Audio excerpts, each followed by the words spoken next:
उत्तर प्रदेश में UP TET 2020 को लेकर के आज कुछ प्रमुख खबर है जिसे आपको जानना बेहद जरूरी है यदि आप यूपी टेट के नोटिफिकेशन का वेट कर रहे हैं।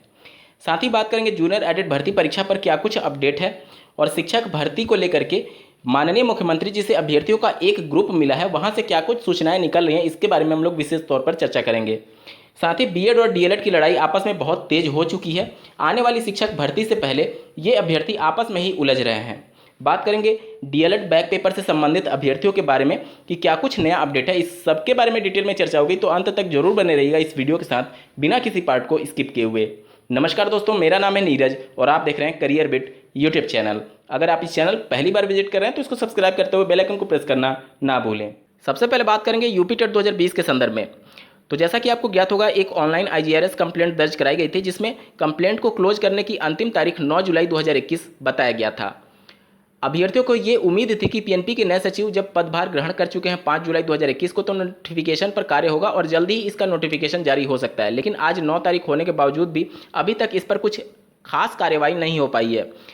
तो 9 जुलाई को ये पूरा ऑनलाइन आईजीआरएस कंप्लेंट क्लोज करना था, लेकिन उससे ठीक एक दिन पहले दिनांक 8 जुलाई 2021 को ऑनलाइन संदर्भ निदेशक बेसिक शिक्षा निदेशालय के द्वारा लिया गया है। आप स्क्रीन पर देख पा रहे होंगे और यहाँ पर दिनांक 9 जुलाई 2021 यानी आज ही निदेशक बेसिक शिक्षा निदेशालय द्वारा निदेशक उत्तर प्रदेश राज्य शैक्षिक अनुसंधान एवं प्रशिक्षण परिषद यानी एससीईआरटी को नियमानुसार आवश्यक कार्यवाही करने के निर्देश दिए गए हैं। और अब इस ऑनलाइन आईजीआरएस कंप्लेंट को क्लोज करने की अंतिम तारीख देख पा रहे होंगे आप 17 जुलाई 2021 निर्धारित की गई है। मतलब 17 जुलाई तक ये कंप्लेंट क्लोज करना होगा। अब अगर 17 जुलाई तक फिर से नोटिफिकेशन जारी नहीं हो पाता है तो क्या फिर से इसकी तिथि को बढ़ा दी जाएगी? जिस प्रकार से पहले 9 जुलाई अंतिम तिथि दिखाई जा रही थी उसको बढ़ा करके अब 17 जुलाई कर दिया गया है। यहाँ पर सोचने वाली बात यह है कि एससीईआरटी ने पीएनपी को पहले ही आवश्यक कार्रवाई करने के निर्देश दे दिए गए थे, तो फिर एससीईआरटी को फिर से बेसिक शिक्षा निदेशालय के द्वारा क्यों कार्रवाई करने के आदेश दिए गए हैं? यहाँ सब कुछ ऑनलाइन हो तो रहा है लेकिन जमीनी स्तर पर कुछ दिख नहीं रहा है। अधिकारी आपस में ही कार्रवाई खेल रहे हैं। खैर, पीएनपी अभी भी प्रतिबद्धता जाहिर कर रही है कि हम 15 जुलाई से पहले ऑफिशियल नोटिफिकेशन यूपी टेट 2020 के संदर्भ में जारी कर देंगे। अब देखना होगा कि पीएनपी पहले जिस प्रकार से आश्वासन देती रहती है, ये आश्वासन उसी में से एक है या फिर वाकई इस आश्वासन में दम है। तो 15 जुलाई का आपको वेट करना होगा पीएनपी के अनुसार ऑफिशियल नोटिफिकेशन का। वहीं बात करें जूनियर एडेड भर्ती परीक्षा के संदर्भ में, तो अभी पीएनपी की तरफ से कोई ठोस कदम नहीं उठाया गया है और शासन की तरफ से भी कोई हरी झंडी नहीं मिली है इस परीक्षा को लेकर के। जिस प्रकार से अन्य आयोग के द्वारा सभी कॉम्पिटिटिव एग्जाम्स की परीक्षाएं प्रस्तावित की जा रही हैं, क्योंकि कोरोना का थर्ड वेव भी आने वाला है, तो उसको देखते हुए अगर उससे पहले परीक्षाएं हो जाती हैं तब तो ठीक है, अन्यथा की कंडीशन में ये परीक्षा और ज़्यादा लंबित हो सकती है। तो इन सबको देखते हुए पीएनपी को तेजी दिखानी चाहिए जूनियर एडेड भर्ती परीक्षा को लेकर भी, और जल्द से जल्द उसकी परीक्षा तिथियों की घोषणा की जानी चाहिए। वहीं बात करें उत्तर प्रदेश में पिछले 69,000 सहायक अध्यापकों की भर्ती में 22,000 पद को जुड़ाने के लिए जो अभ्यर्थियों का संघर्ष एससीईआरटी कार्यालय पर और माननीय बेसिक शिक्षा मंत्री जी के आवास पर अभ्यर्थी लगातार धरना प्रदर्शन कर रहे हैं, उसी में से कुछ अभ्यर्थियों का एक ग्रुप उत्तर प्रदेश के गोरखपुर में माननीय मुख्यमंत्री जी के जनता दरबार में कल दिनांक 8 जुलाई 2021 को उपस्थित थे और उन्होंने माननीय मुख्यमंत्री जी को इसके संदर्भ में ज्ञापन दिया है। माननीय मुख्यमंत्री जी ने उनको आश्वासन दिया है कि आपके मुद्दे पर उचित कार्रवाई की जाएगी। हालांकि माननीय बेसिक शिक्षा मंत्री जी ने पहले ही ये स्पष्ट कर दिया था कि 69,000 में कोई भी 68,500 से बची हुई 22,000 सीटों को नहीं जोड़ा जाएगा, क्योंकि 68,500 के सभी क्राइटेरिया 69,000 के सभी क्राइटेरिया से बिल्कुल डिफर थे। तो इस वजह से ये संभव ही नहीं है कि पदों को जोड़ा जाए। चलिए अब बात कर लेते हैं डीएलएड और बीएड की लड़ाई के संदर्भ में। तो जैसा कि आपको ज्ञात होगा, पिछली वीडियो में मैंने आप सभी को सूचित किया था कि डीएलएड को प्रथम वरीयता दिलाने के संदर्भ में अभ्यर्थियों के द्वारा एक याचिका पर कार्य किया जा रहा है। अब ये याचिका लगभग तैयार हो चुकी है और अभ्यर्थी सोमवार को इस याचिका को माननीय इलाहाबाद हाईकोर्ट में फाइल करने जा रहे हैं। जैसे ही ये याचिका फाइल होती है तो इसकी सारी डिटेल्स के साथ मैं आपको इसके बारे में सूचित जरूर करूंगा। वहीं बात करें बीएड अभ्यर्थियों के बारे में, तो ये भी आपस में ही एक तरीके से उलझ रहे हैं बीएड और डीएलएड अभ्यर्थी।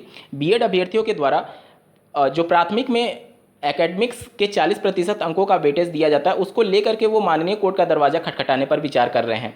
वहीं बात करें बैक पेपर से संबंधित अभ्यर्थियों के द्वारा दिनांक 10 जुलाई 2021 को पीएनपी कार्यालय पर बड़े स्तर पर धरना प्रदर्शन का आयोजन किया गया है। बैक पेपर की परीक्षा की डेट की घोषणा जल्दी घोषित करने के संदर्भ में।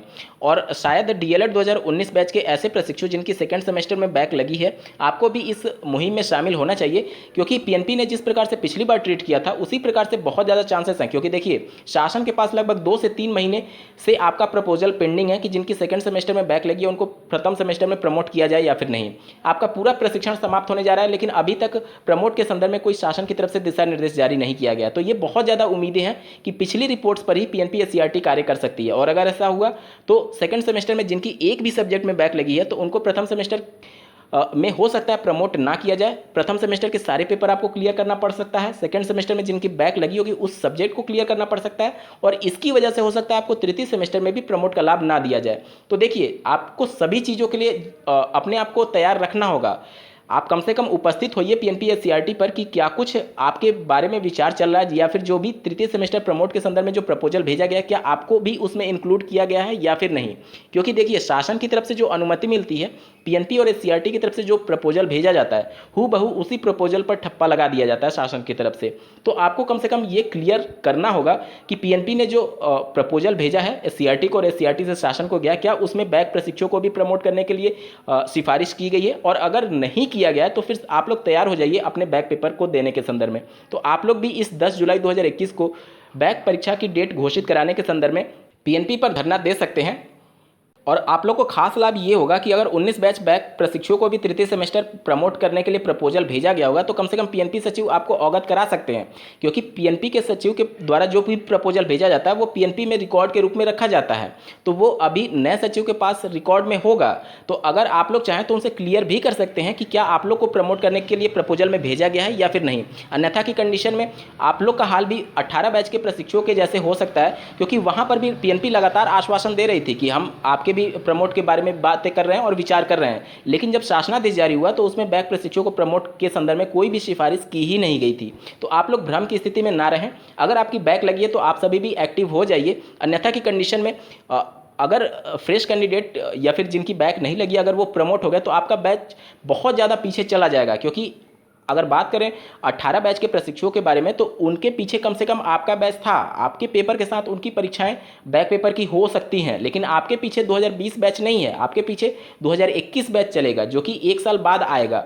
तो यहाँ पर देखेंगे कि आपकी जो बैक पेपर होगी वो बहुत ज़्यादा आपको विलंब करना पड़ेगा। तो क्यों इतना आप लोग अपना समय बर्बाद करेंगे? आपका 2 साल वैसे ही बर्बाद हो चुका है। तो अब आप पीएनपी या सीआरटी पर दबाव बनाइए कि बैक पेपर के संदर्भ में आपने क्या कुछ दिशा निर्देश भेजे हैं, या फिर परीक्षा की डेट की घोषणा जल्दी से जल्दी की जाए ताकि आपका भी प्रशिक्षण समय से समाप्त हो और आप भी आने वाली शिक्षक भर्ती में सम्मिलित हो पाएं। साथ ही डीएलएड 2017 बैच, 18 बैच या फिर इससे पहले के बैच जिनकी भी बैक पेपर एग्जाम का आप लोग वेट कर रहे हैं, आप सभी 10 जुलाई को पीएनपी पर जरूर उपस्थित होइएगा, क्योंकि वहां पर अभ्यर्थियों के द्वारा एक धरना प्रदर्शन रखा गया है पीएनपी पर जल्द से जल्द परीक्षा तिथि की घोषणा करने के संदर्भ में। उम्मीद करता हूं आपको ये अपडेट पसंद आई होगी। ऐसे ही महत्वपूर्ण अपडेट्स के लिए इस चैनल को सब्सक्राइब करना ना भूलें। इस वीडियो को देखने के लिए आपका बहुत बहुत धन्यवाद। भगवान करे आपका दिन शुभ हो।